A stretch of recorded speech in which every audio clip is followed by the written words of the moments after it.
Sa video na ito ay ituturo ko sa inyo kung paano mag-factor ng quadratic trinomials na kung saan ang a natin ay 1. Kung gusto nyong malaman kung paano mag-factor, just keep on watching.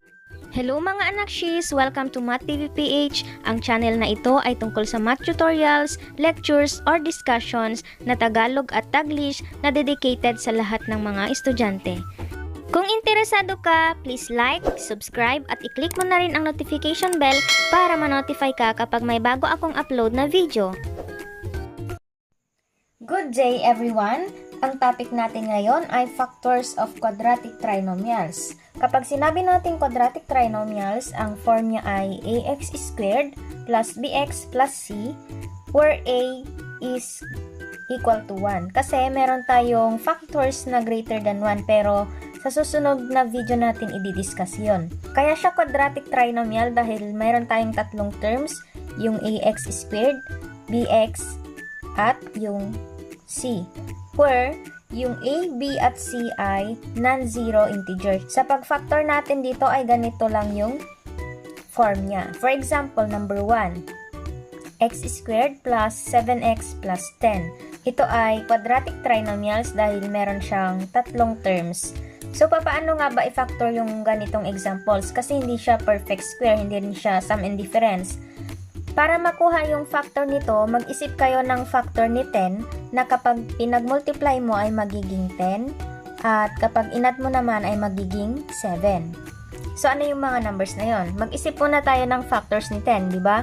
Pwede namang 10 at saka 1. Pwede ring 5 at saka 2. Ito yung kapag minultiply mo, magiging 10. So, 10 times 1 is equal to 10. 5 times 2 is equal to 10. Since positive yung signs natin, ang i-consider na lang natin ay yung mga positive numbers. Ngayon, ang next na gagawin nyo ay kunin nyo yung sum ng factors ng 10. Ano ba ang sum ng 10 at 1? Diba? 11. At ang sum naman ng 5 at 2 ay 7. So, ang tamang sagot dyan ay yung 5 at saka 2 kasi kapag pinag-plus mo, magiging middle term or yung 7. Okay, so, ngayon, ang gagawin nyo na dito sa factors na to, maglagay kayo ng dalawang parenthesis. Tapos, since x ito, kaya x. At parehong positive kasi parehong positive dito. Then, ilagay natin yung mga factors. So, 5 and 2. So, ang factors ng x squared plus 7x plus 10 is equal to x plus 5 times x plus 2. Kung gusto ninyong i-check kung tama yung sagot ninyo, gamitin nyo yung FOIL method. So, x plus 5 times x plus 2. Kung hindi nyo pa napapanood yun, pwede nyo namang i-click dito sa taas para mapanood ninyo. So, ang FOIL method, x times x, that is x squared. Then, O is outer, x times 2 is equal to positive 2x. Then, I is the inner term, 5 times x is equal to positive 5x. Then, ang L naman ay last term. So, 5 times 2 is equal to positive 10. Combine like terms, x squared, 2x plus 5x is 7x, plus 10. Okay, so, since pareho naman ito at saka yung given example natin, ibig sabihin, ang factor nito ay x plus 5 times x plus 2. Tandaan ninyo ha, kapag positive pareho yung sign, ang sign din ng factor nyo ay parehong positive. Another example, number 2, x squared minus 3x. Dito naman, yung sign natin ay parehong negative. So, ang ibig sabihin yan, positive and negative dapat yung factors natin. Ngayon, ano ang factors ng negative 80 na ang technique niyan, kapag negative dito 3. At negative din yung nasa middle term, ibig sabihin yung mas malaking number dapat ay negative. So, anong mga factors ng 18? 2 at 9. So, dapat yung 9 ang negative, yung 2 ang positive. Ano pa yung mga factors ng 18? Positive 3 at negative 6. Positive 1 at negative 18. Ngayon, wag na nating i-consider yung kabaliktaran nito kasi nga dapat mas malaking number yung negative. Kasi kapag kukunin natin yung opposite signs ng mga to ay matatagalan lang tayo mag-solve. Kaya ganito yung technique niya. So ano ang sum ng mga factors natin? 2 plus negative 9, that is negative 7. Kasi kapag nagsusubtract ka ng magkaibang sign or nag-add ka, ang gagawin lang natin ay susubtract. So, negative 9 plus 2, subtract natin muna. 9 minus 2 is equal to 7. Then, follow the sign of the greater number, that is negative. Kaya naging negative 7. So, dito naman, 3 plus negative 6, that is negative 3. Then, 1 plus negative 18, that is negative 17. So, alin dito sa tatlo na to, ang negative 3 ang sagot? Yung 3 at saka negative 6. So, ibig sabihin, ang factor nito ay x plus 3 and x minus 6. So, ito na yung factor niya. Kung gusto ninyong i-check, gamitin nyo ulit yung FOIL method, that is x plus 3 times x minus 6. X times x is equal to x squared. X times negative 6, that is negative 6x.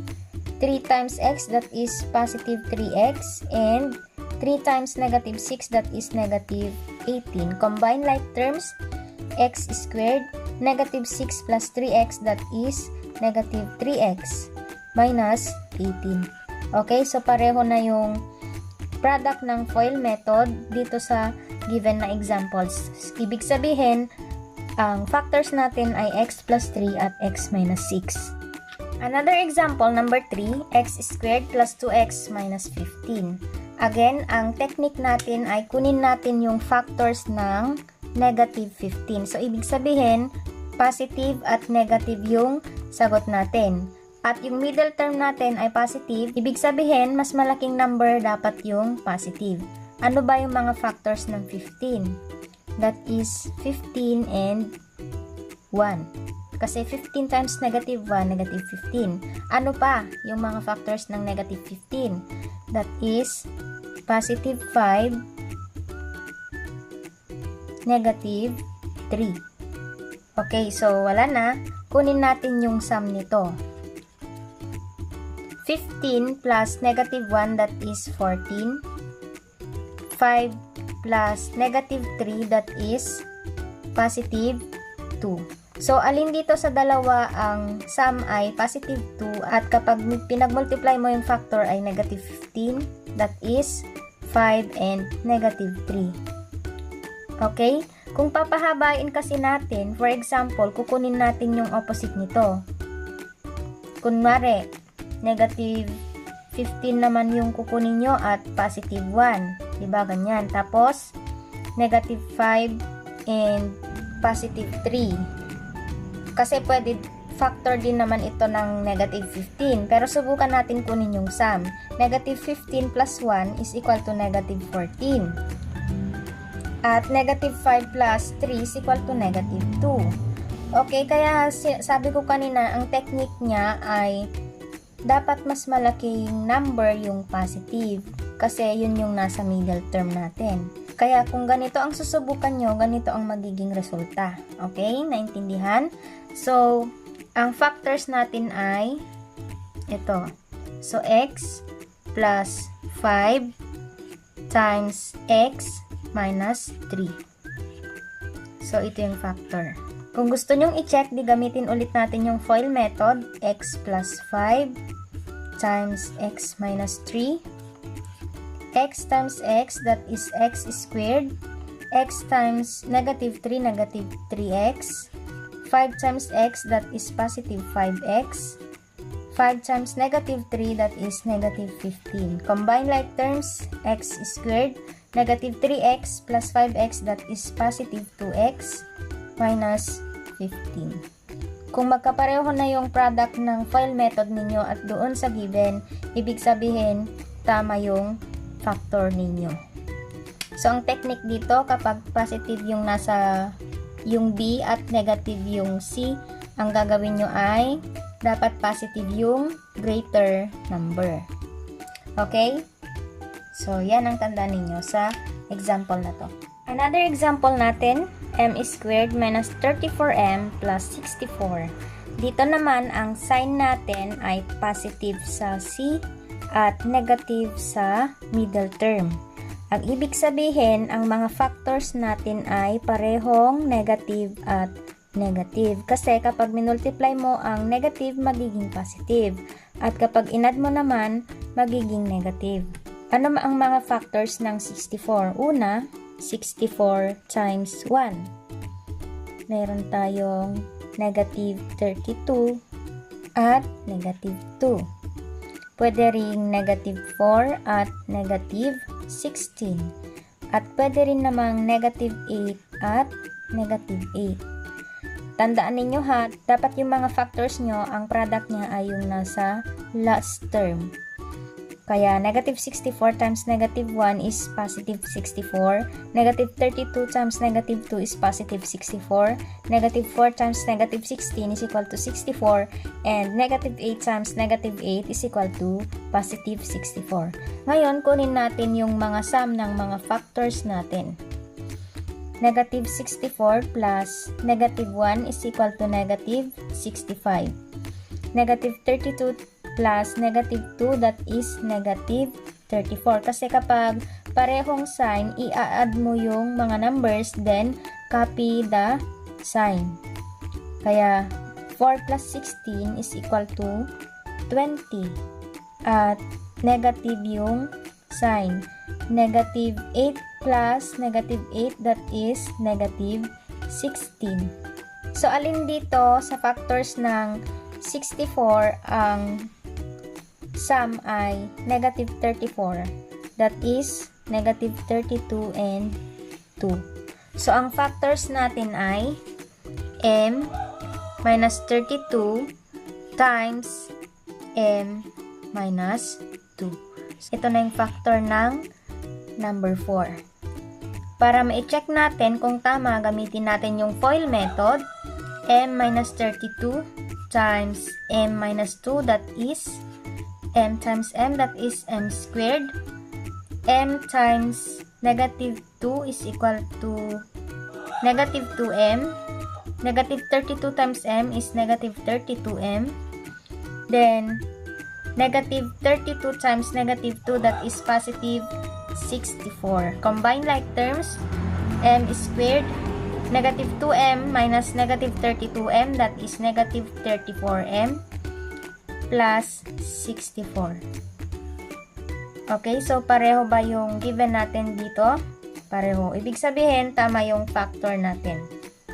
Ulitin ko, kapag negative yung middle term at positive yung last term, ang factors nyo dapat ay parehong negative. At dapat master din ninyo yung mga operations of integers na na-discuss na sa inyo nung grade 7 kayo. So, dapat ang gawin nyo na lang dito ay mag-practice. Okay? Kayang-kaya nyo yan. Yun lamang mga anakshis. Maraming salamat sa inyong panonood at sana nakatulong ito sa inyong mga modules at activities. Kung meron kayong mga katanungan or clarifications, just comment down below. At kung nagustuhan ninyo ang video na to, please like, subscribe at i-share nyo na rin sa mga classmates ninyo.